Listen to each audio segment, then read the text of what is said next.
viongozi wa Chama cha Mapinduzi Taifa, naomba rudisheni haki za wanachama wa Chama cha Mapinduzi ambazo wanapewa kikatiba.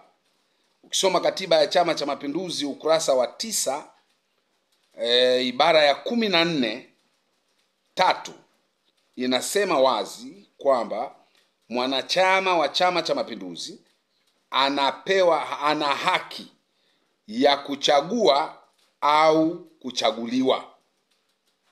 Sasa kama katiba inasema ya chama inasema mwanachama ana haki ya kuchagua na kuchaguliwa, ombi langu na ushauri wangu uko hapo, kwa sababu katiba inasema mwanachama ana haki yake ya kuchagua, lakini pia ana haki ya kuchaguliwa.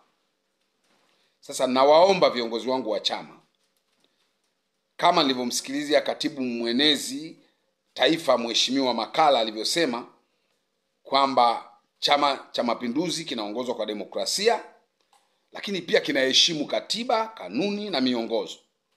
Sasa ombi langu na ushauri wangu kwa mwaka huu wa uchaguzi 2025, uchaguzi unaofanyika ndani ya Chama cha Mapinduzi, naomba viongozi kwa hali yoyote na kwa njia yoyote na kwa namna yoyote warudishieni wanachama wa Chama cha Mapinduzi haki yao hiyo ambayo wamepewa kikatiba, haki ya kuchagua na kuchaguliwa.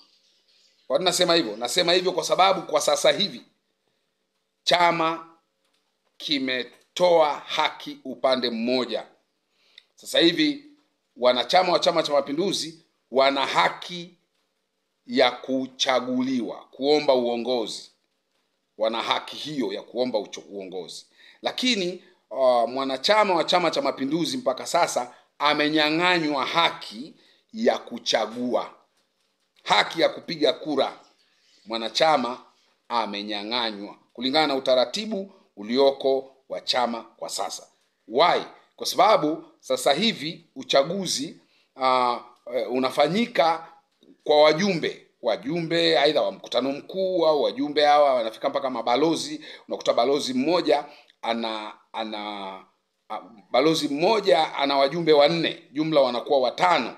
Hao ndio wanaenda kupiga kura kwenye kura za maoni kumchagua diwani na mbunge.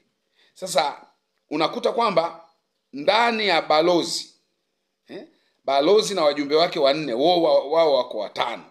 Hao sio wanachama wa Chama cha Mapinduzi peke yao, na wanapoenda kumchagua mbunge au kumchagua diwani alafu baadaye inakuja kusemekana kwamba huyu ni chaguo la wanachama, inakuwa sio kweli.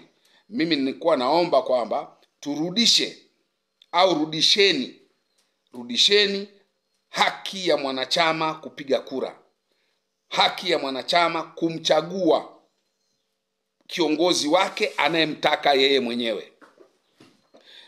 Kiongozi au mwanachama akipewa hiyo haki ambayo amepewa kikatiba, sasa asiponyang'anywa hiyo haki akachagua, najua kuna changamoto katika hilo, kuna changamoto ziko nyingi, lakini changamoto hizi ningeomba viongozi wangu basi itumike busara, itumike hekima na itumike mbinu yoyote ile, lakini isiwe ni kumnyang'anya mwanachama haki yake ya kumchagua kiongozi wake.